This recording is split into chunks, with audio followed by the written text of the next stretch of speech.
قطب الاقطاب حضرت خواجہ قطب الدین بختیار کاکی رحمۃ اللہ علیہ فرماتے ہیں، میں حضرت خواجہ معین الدین چشتی رحمۃ اللہ علیہ کی خانقاہ میں بیٹھا تھا، اچانک ایک تاجر، ایک دنیا دار شخص آیا۔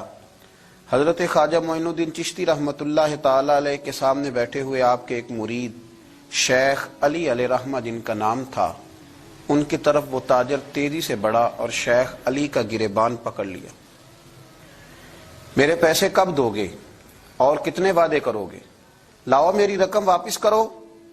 حضرت خواجہ معین الدین چشتی رحمۃ اللہ علیہ ساری صورتحال سے بے خبر تھے، جلدی سے اٹھے اور اٹھ کر کے اس تاجر سے کہا کہ معمہ کیا ہے، بات کیا ہے؟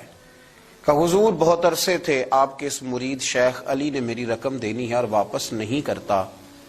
خواجہ صاحب علیہ رحمہ نے شیخ علی کی طرف دیکھا اور فرمایا یہ معاملہ کیا ہے؟ عرض کی حضور غریب ہوں، کمزور ہوں، تنگ دست ہوں، قصدن ایسا نہیں کر رہا، اس سے کچھ مہلت لے چکا ہوں، وہ ختم ہوئی، اب اور مہلت کا سوالی ہوں، اور یہ مجھے مہلت دینے کو تیار نہیں ہے۔ خواجہ اجمیر علیہ رحمہ نے اس تاجر کی طرف دیکھا اور فرمایا غریب ہے، مجبور ہے، اس وقت تنگ دست ہے، اس کو کچھ مہلت دے دو، یقیناً تمہاری رقم لوٹا دے گا۔ اس نے حضرت خواجہ علیہ رحمہ کے ساتھ بھی توہین آمیز لہجہ معاذ اللہ اختیار کیا، ابھی لے کر کے جاؤں گا، پوری رقم لے کر کے جاؤں گا، ورنہ نہ صرف یہ کہ اسے رسوا کروں گا بلکہ میں اسے بازاروں میں کھینچوں گا۔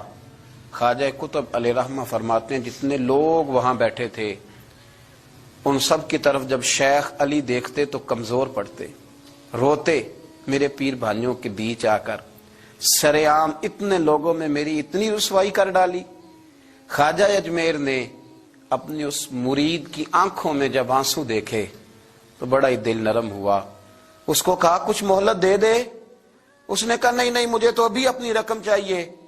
خواجہ صاحب رحمت اللہ علیہ نے زمین پر چادر بچھائی، چند سکے جیب سے کیا نکالے تھے کہ اللہ تبارک و تعالیٰ نے بھرے خزانوں سے دولت عطا فرمایا، یہ ہے تمہاری رقم، اٹھاؤ اور لے جاؤ۔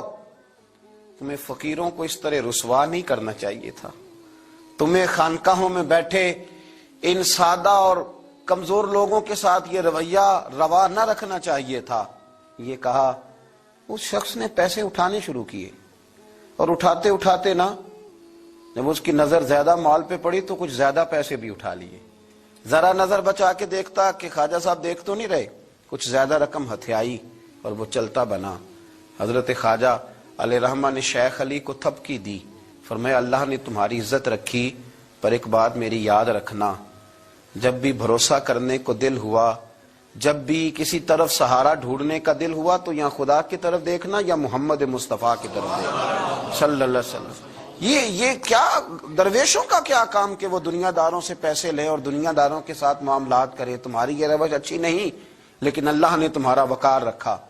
خواجہ قطب کہتے ہیں وہ بات تو ختم ہو گئی، لیکن شیخ علی کے چہرے پر کئی دنوں تک افسردگی رہی۔ وہ ان سب لوگوں کو پلٹ پلٹ کے دیکھتے جن کے سامنے آ کے اس نے گریبان پکڑا تھا تو بیچاروں کی طبیعت بگڑتی، دل پہ افسوس ہوتا، اس کو ایسا نہ کرنا چاہیے تھا، میری غریبی کا یوں مذاق نہ اڑاتا۔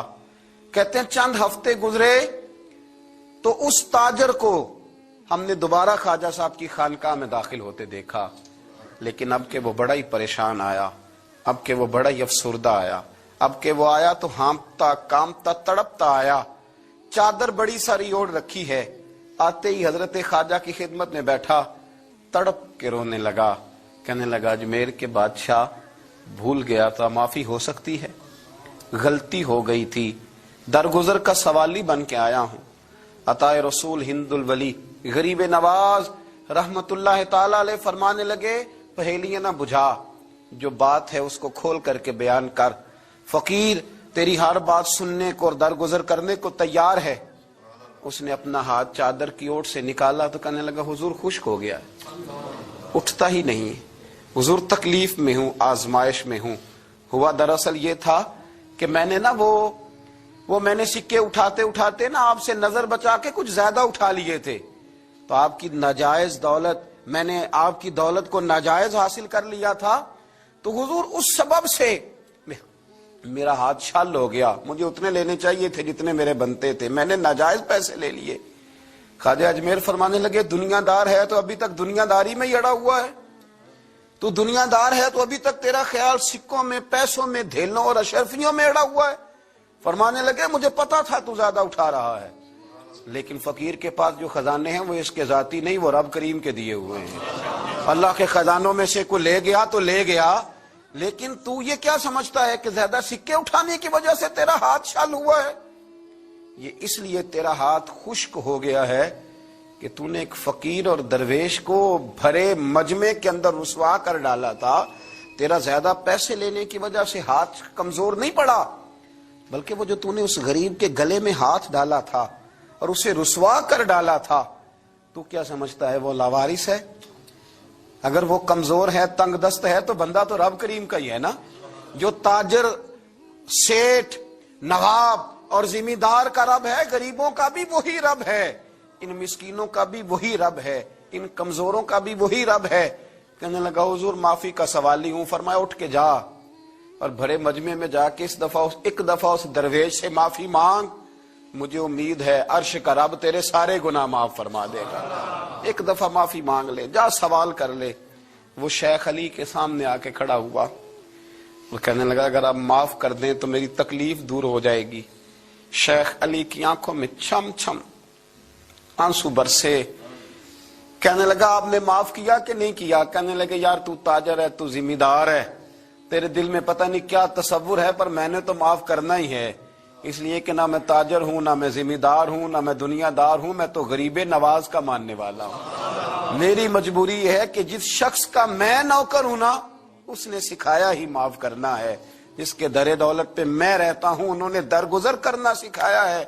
ادھر جب معافی ہوئی تو خواجہ اجمیر نے تھپکی بھی دی، دعا بھی فرمائی، رب کریم نے شفا عطا فرما دی۔